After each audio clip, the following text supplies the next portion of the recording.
आज हम सम और विषम संख्याओं के बारे में चर्चा करेंगे। सम संख्याएं, जो कि नाम से ही आपको समझ में आ रहा होगा, सम संख्याओं को हम इवन नंबर भी कहते हैं।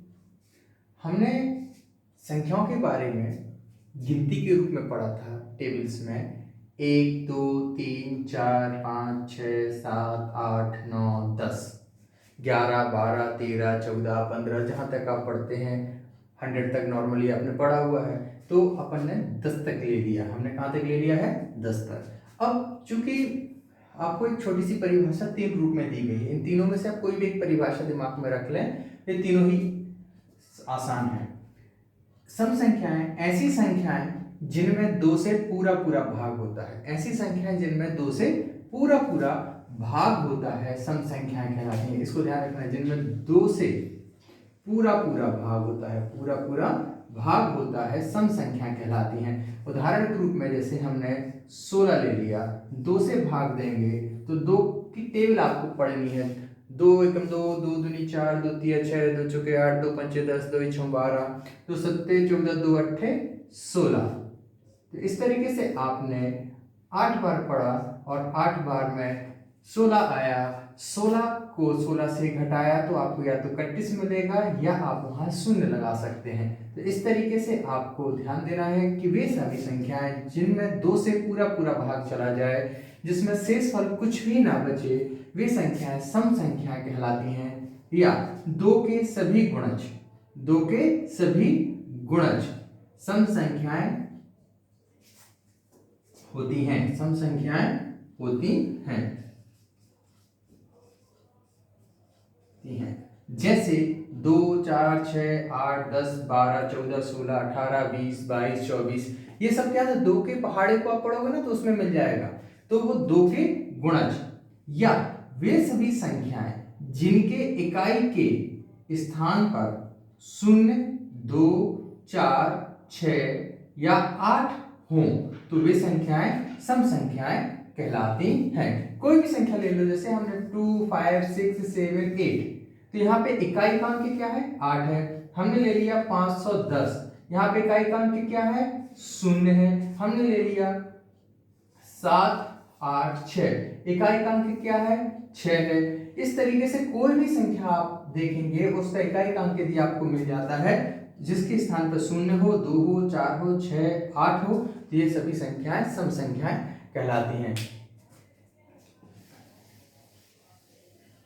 इसके पश्चात हम विषम संख्याओं के बारे में बात करेंगे। तो सम संख्याओं और विषम संख्याओं को समझने के लिए हमने संख्याएं लिखी हैं। इसमें से हमने आपको बताया सम संख्याएं जिनमें 2 से पूरा पूरा भाग चला जाए या 2 के गुणज हो। तो 2 के गुणज की चर्चा करते हैं। 2 एकम 2, 2 दूनी 4, 2 तिया 6, 2 चौके 8, 2 पंचे 10, 2 छम 12। अगली संख्याएं भी आप देखेंगे तो ये सभी संख्याएं क्या हो जाएंगी? सम संख्याएं। तो 2 4 6 8 10, ये सभी संख्या किस में आ गई?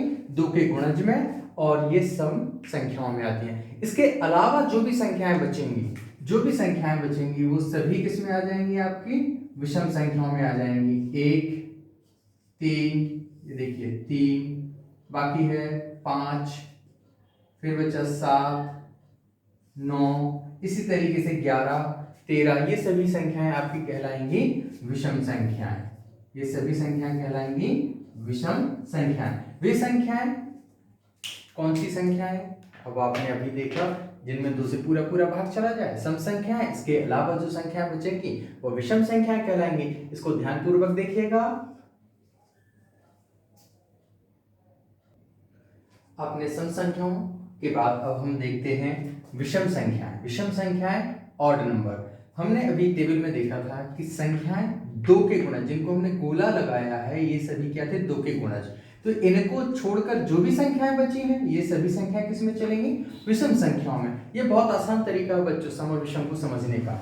अब यहाँ देखिएगा, ऐसी संख्याएं जिनमें 2 से भाग देने पर, ऐसी संख्याएं जिनमें 2 से भाग देने पर कुछ शेष बचे तो वह संख्याएं विषम संख्याएं कहलाती हैं। या दो के गुणज को छोड़कर, दो के गुणज को छोड़कर सभी संख्याएं विषम संख्याएं होती हैं।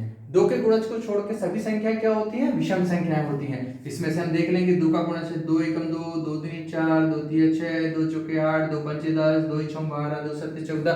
इस तरीके से दो की टेबल को छोड़ दो या दो के पहाड़े को छोड़ दो या दो के जितने भी गुणज होते हैं उनको छोड़ दें तो हमारी सभी संख्याएं जितनी भी बचती हैं वो सब विषम संख्याएं कहलाती हैं। इसके लिए हम उदाहरण में पहले उदाहरण को समझते हैं। इस तरीके से जैसे हमने कोई संख्या ले ली 17। चलिए अब यहां से प्रूफ कर लेते हैं। 2 से भाग दें, 2 से भाग दें, 2 से भाग 2 की टेबल पढ़ो आप, क्या होती है? 2 पंचे 10 तक तो हो गया, 2 छम 12 लिख लेते हैं।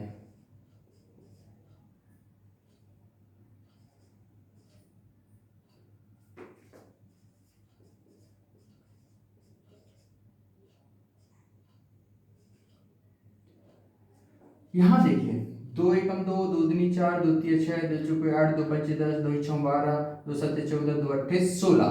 इसके पश्चात हम 2 अट्ठे 16 के बाद 90 पे जाएंगे तो 2 नाम 18। चूंकि 18 क्या है? 17 से बड़ा है, इसलिए हम 18 को छोड़ देंगे और हम 16 को ले लेंगे। तो क्या लिखेंगे? 2 अट्ठे 16। ये आपने सीखा होगा कि जब हम भाग देते हैं तो जो दी गई संख्या होती है हम उस संख्या के बराबर या उस संख्या से छोटी संख्या लेते हैं। तो ये शेष क्या बचा? आपको 1 बचा। 17 में से 16 क्या बचा? 1। इस तरीके से आप बहुत सारी संख्या ले सकते हो। आप एक संख्या ले लो, जैसे हमने आपको ले लिया 5, 2 से भाग दिया, 2 दूनी 4, घटाने पर बचा 1। तो शेषफल यदि बचता है, शेषफल बचता है तो वह संख्या विषम संख्या कहलाती है। अब आपको थोड़ा सा और इसके पश्चात हम समझा दें, इनको बहुत ध्यानपूर्वक देख लीजिएगा। सम और विषम संख्याओं के कुछ नियम आप समझ गए हैं। एक बात ध्यान रखना है कि जो 2 है, जो संख्या 2 है, यह सम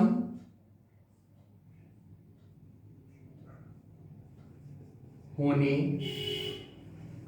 के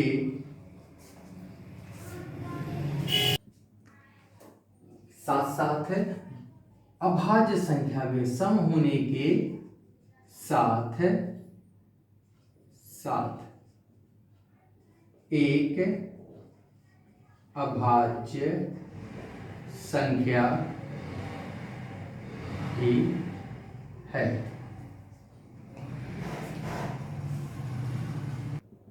एवं 2 के अतिरिक्त, 2 के अतिरिक्त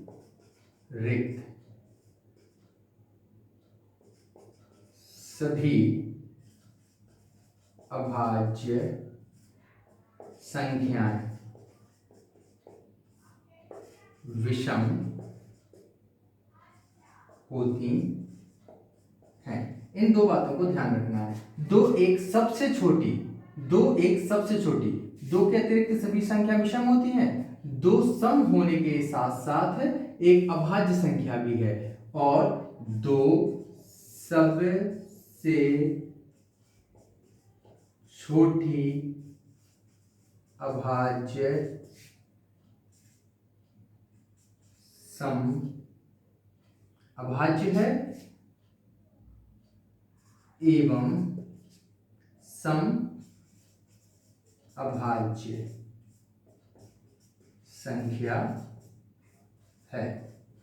इन बातों को थोड़ा सा ध्यान में रखना है। 2 सम होने के साथ साथ एक अभाज्य संख्या भी है। 2 के अतिरिक्त सभी अभाज्य संख्याएं विषम संख्याएं होती हैं। 2 सबसे छोटी अभाज्य एवं सम अभाज्य संख्या है। आज के लिए बच्चों इतना ही है। कल हम 3.2 प्रश्नावली के कुछ प्रश्नों को हल करेंगे। धन्यवाद।